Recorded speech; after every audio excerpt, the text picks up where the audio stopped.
भोजन की आवश्यकता है। जो ये पंच तत्वों का बना हुआ शरीर है, इसको भोजन की आवश्यकता, इसको भोजन चाहिए। लेकिन याद रखिए, इस शरीर के अंदर आत्मा है, आत्मा का मंदिर है ये। इस शरीर के अंदर आत्मा है, उस आत्मा का भी एक भोजन है। जिस प्रकार हमारे शरीर को भोजन की आवश्यकता है, उसी प्रकार आत्मा को भी भोजन की आवश्यकता है। शरीर का भोजन खाद्यान्न है जिसे हम खाते हैं, और आत्मा का जो भोजन है वो प्रार्थना है। इन बच्चों को संभालो, अलग अलग करो भाई। प्राण है, इस भोजन को, इस शरीर को भोजन की आवश्यकता है, लेकिन शरीर के अंदर जो आत्मा है उसका भी एक भोजन है, और उसका जो भोजन है वो प्रार्थना है। क्या प्रार्थना? उस ईश्वर का चिंतन है, उस प्रभु का चिंतन है, उस परमात्मा का चिंतन है। तुम्हारे गुरु महाराज ने तुम्हारी झोली में जो दिया है, जो तुम्हारे लिए नाम जप दिया है, वो उस आत्मा का भोजन है। और जो शरीर भोजन नहीं करेगा वो कमजोर हो जाएगा। उसी प्रकार जो आत्मा भोजन नहीं करेगी, परमात्मा का सुमिरन चिंतन नहीं करेगी, वो भी कमजोर हो जाएगी, वो कुछ भी नहीं कर सकती। वो आत्मा कुछ भी नहीं कर सकती, धार्मिक कर्म नहीं कर सकती, कोई उपलब्धि नहीं पा सकती। इसलिए कहा गया है कि नित्य प्रति जो तुम्हारे लिए मिला हुआ भजन है, तुम्हारे लिए जो मिला हुआ संदेश है, तुम्हारे लिए जो मिली हुई सौगात है, तुम्हारे गुरु महाराज ने तुम्हें जो कुछ प्रदान किया है, उसका आदर करो, उसका सम्मान करो। ये कथाएं आप 3 घंटे के लिए यहाँ जो बैठे हैं, इसी कारण से बैठे कि हम कुछ सुने।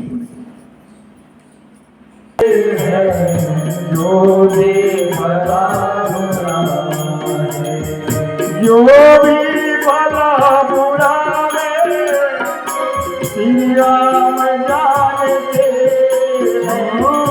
जो भी भला बुरा है, श्री राम जानते हैं। बंदे के दिल में क्या, बंदे के दिल में क्या है, मेरे राम जानते हैं। बंदे के दिल में क्या है, मेरे राम जानते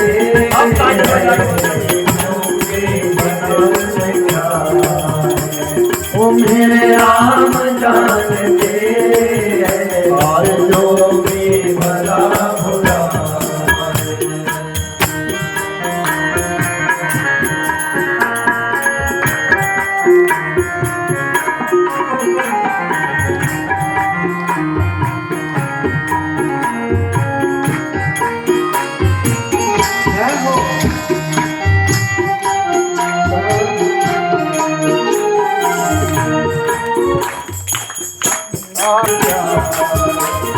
बंदे के दिल में क्या है, और मेरे राम जानते हैं। बंदे के दिल में क्या है, और मेरे राम जानते हैं। बंदे के दिल में क्या है,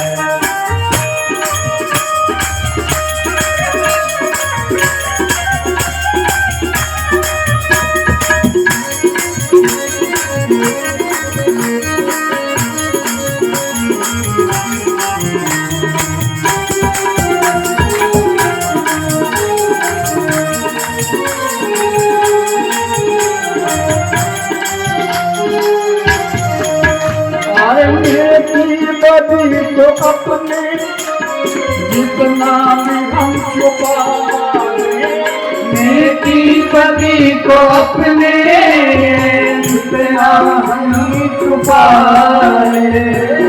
कितनी बुराई करे ना कहीं और फिर उसे छुपाना चाहे, लेकिन किससे?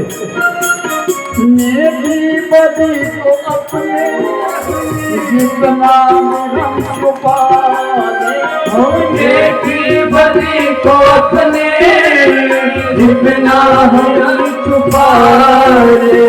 श्री राम को पता, श्री राम को पता, मेरे राम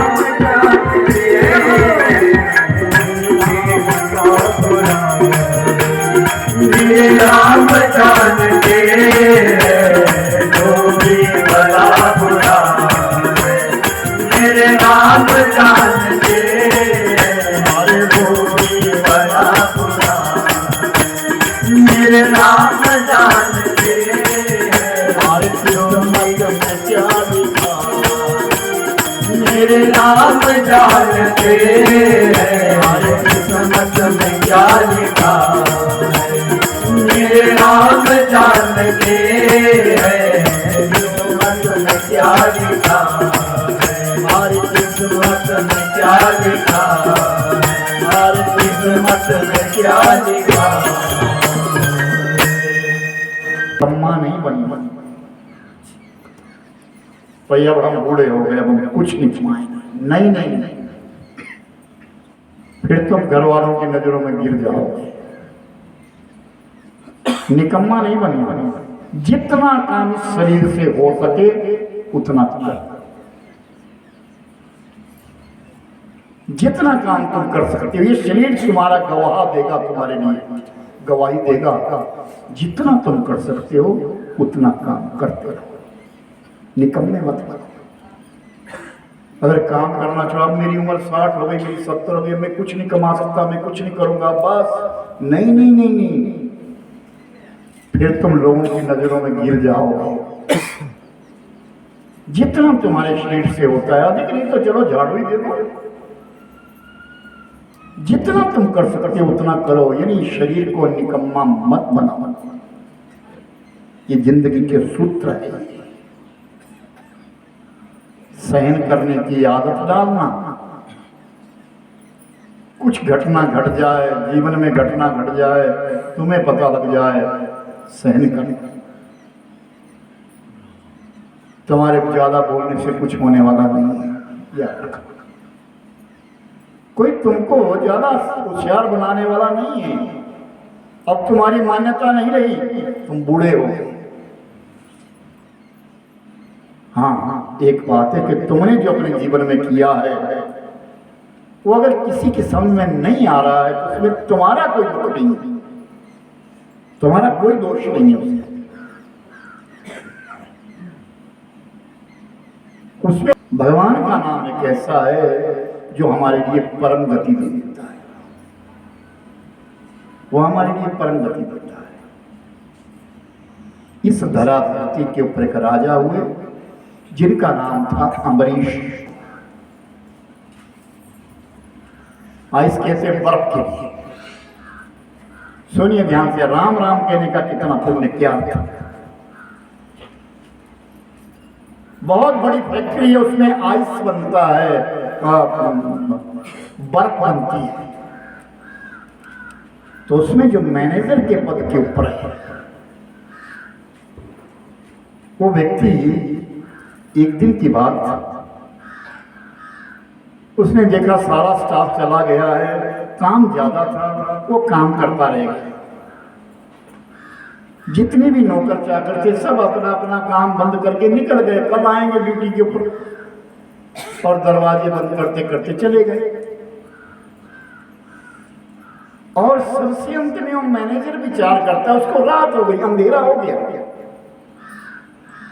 और जब उसका, ध्यान से सुनना सभी, जब उसका काम समाप्त हुआ उस मैनेजर का, तो जब वो जाने लगा तो उसको ख्याल आया कल बर्फ का बहुत बड़ा ऑर्डर देना है।